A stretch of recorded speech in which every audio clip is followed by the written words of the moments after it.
படத்தோட தயாரிப்பாளர் சார், நன்றி சார். பாய். ஏன்னா ரொம்ப கஷ்டப்பட்டு இந்த படத்தை பண்ணார்.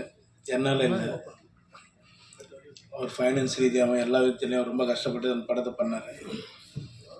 அதுக்காக இந்த படம் ஓடணும் சார். கண்டிப்பாக சப்போர்ட் பண்ணுவோம் கடவுள் உங்களுக்கு. அடுத்து வினேஷ் சார், டைரக்டர். அவர் சொன்னார் கரெக்ட், உண்மை. 15 வருஷத்துக்கு முன்னாடி தீக்குளிக்க பட்சம் சார். வாங்க சார்.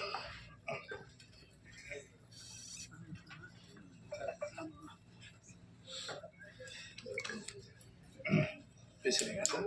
வணக்கம் சார். தானு சார். ஒரு 15 வருஷத்துக்கு முன்னாடி தீக்குளிக்கும் பச்சைமரம் படத்தில் வந்து பிரச்சனை ஹீரோ. அவர் சொன்ன மாதிரி, சார் சொன்ன மாதிரி வினேஷ் சார் டைரக்ஷன் பண்ணார். அதில் ஒரு சின்ன கேரக்டர் பண்ணாங்க, அவரோட ஃப்ரெண்டு கேரக்டர் பண்ணோம். 1000 ரூபா சம்பளம் தரேன் அப்படின்னாரு. சரி ஓகேங்க அப்படின்னு ரொம்ப வருஷம் விட்டு அதுக்கப்புறம் நாங்கள் எங்கள் 2 பேருக்கும் கான்டாக்ட் இல்லாமல் இருந்தது. ஒரு 5-6 வருஷத்தை விட்டு ஒரு ஃபோன் வந்தது. அந்த வாய்ஸ் கேட்டு தான் நான் வந்து பேர் கூட கேட்காம வினேஷ் சார் எப்படி இருக்கீங்கன்னு ரொம்ப ஷாக் ஆகிட்டார். ஏன்னா நான் பழசை மறக்க மாட்டேன். நமக்கு 1 ரூபா 2 ரூபா கொடுத்துன்னு நான் மறக்க மாட்டேன். அதுக்கப்புறம் நான் பேச ஆரம்பித்தேன். பேசி வாங்க சார் நேரில் மீட் பண்ணலாம் அப்படின்னு. ஒரு 5 நிமிஷம் தான் லைன் சொன்னார். அவரோட பிரச்சனையே சொன்னார். ஓகே படம் பண்ணலாம் சார், நீங்கள் படம் ஸ்டார்ட் பண்ணுங்க அப்படின்னு. பண்ண படம் தான் இந்த படம். இந்த படத்தில் நடித்த எல்லாருக்குமே நான் நன்றி தெரிவிச்சுக்கிறேன். மேடம் உங்களுக்கும், அப்புறம் அறிவு பாலா, சாந்தி அக்கா, நிறைய பேர் இருக்காங்க. மதுரம்பட் சார் வந்து அவர் சார் சொன்ன மாதிரி அவருக்கு வயசாகலைங்க இன்னும். எனக்கு ஒரு கதை சொல்லியிருக்காருங்க, டைரக்ட் பண்ண போகிறாரு. சொல்லிட்டேன் சார், சாரி சார் உங்களுக்கு தெரியாமல். ஒரு சரியான கதை சொல்லியிருக்காரு, சூப்பர் கதை சொல்லியிருக்காரு. அந்த படம் சீக்கிரம் நானும் சாரும் கண்டிப்பாக பண்ணுவோம். தனஞ்சய் சார் உங்களுக்கு ரொம்ப நன்றி சார். சார் உங்களுக்கு ரொம்ப நன்றி. ஏன்னா பயங்கர சப்போர்ட் பண்ணியிருக்காங்க இந்த படத்துக்காக. இந்த படம் ரிலீஸ் பண்ணுறதுக்கு தானு சாரும் தனஞ்சய் சாரும் நான் நன்றி தெரிவிச்சுக்கிறேன். சார் சொன்ன மாதிரி, சார் நான் எங்கே சார் சம்பளம் ஃபிக்ஸ் பண்ணுறேன்? என் சம்பளத்தை தான் வெளியில் இருக்கிறவங்க எல்லோரும் ஃபிக்ஸ் பண்ணுறாங்க சார். என் சம்பளம் எனக்கு எவ்வளோன்னு தெரியாது சார். அந்த சுச்சுவேஷனில் தான் போயிட்டுருக்கேன். நீங்கள் சொன்ன மாதிரி நாங்கள் எல்லாம் சம்பளம் கம் பண்ணுறோம் சார். நீங்களே அனுப்புங்க சார், யார் ஒன்றாலும் அனுப்புங்க, நல்ல கதை கிட்ட அனுப்புங்க. சொல்கிற சம்பளத்தை நீங்களே வாங்கி கொடுத்துருங்க. அதை கேட்டால் தான் இங்கே எதிரி ஆயிரும். அதான் உண்மை.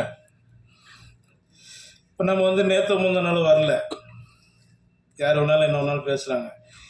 என் அசிஸ்டண்ட்டு என்கிட்ட ஒரு 3-4 வருஷம் ஒர்க் பண்ண ஒரு தம்பி ஒருத்தன் ஹீரோவை பண்ண போகிறேன்னு சொன்னான். ரொம்ப நல்ல விஷயம் போய் பண்ணுறா போட அப்படின்னு.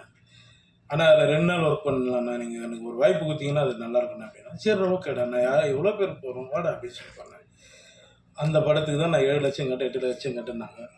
இது என் படம், நான் தான் வரணும், இல்லைன்னா தப்பு, நீங்களே நான் தப்பாக எழுது. இது என்னோட படம். எனக்கு அவங்க சொன்னாங்க, நாங்கள் வந்துட்டோம். நான் சொல்லிட்டோம்மா, இன்றைக்கி பெரியவங்க இருக்காங்க, அவங்க இதில் சொல்லட்டுமா? எனக்கு எவ்வளோ பேர் பணம் தரணும் தெரியுங்களா? லிஸ்ட் எடுத்து கொடுக்கட்டுங்களா? உங்களால் வாங்கி கொடுக்க முடியும்னா சொல்லுங்கள், நான் எடுத்து கொடுத்துறேன். ஏன் சார் உங்கள் லிஸ்ட் இருக்கா என்ன? லிஸ்ட்டை கொடுங்க. கண்டிப்பாக கொடுங்க. இப்படி பேசாதீங்க. நாங்கள் சப்போர்ட் பண்ணி தான் நாங்கள் போயிட்டுருக்கோம். என்னை பொறுத்த வரைக்கும் நான் எல்லோரும் சப்போர்ட் பண்ணிட்டுருக்கேன்.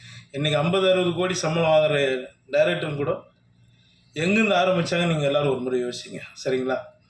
இந்த படம் ரொம்ப கஷ்டப்பட்டு, நான் ஜாஸ்தி பேசலை, எமோஷன் ஆகலை, அப்படியே ஃப்ரீயாக விட்டுருவோம்.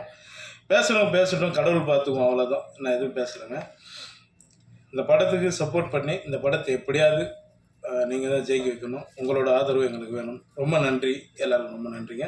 எனக்கு 6:30க்கு ஃப்ளைட்டு. நான் பெங்களூர் போகணும். அதனால தான் நான் 4:30 மணிக்கு போனேன்னு தான் ஒரு 1/2 hour எக்ஸ்ட்ரா இருக்கேன். ரொம்ப நன்றிங்க, எல்லோரும் ரொம்ப நன்றி. தேங்க்யூ.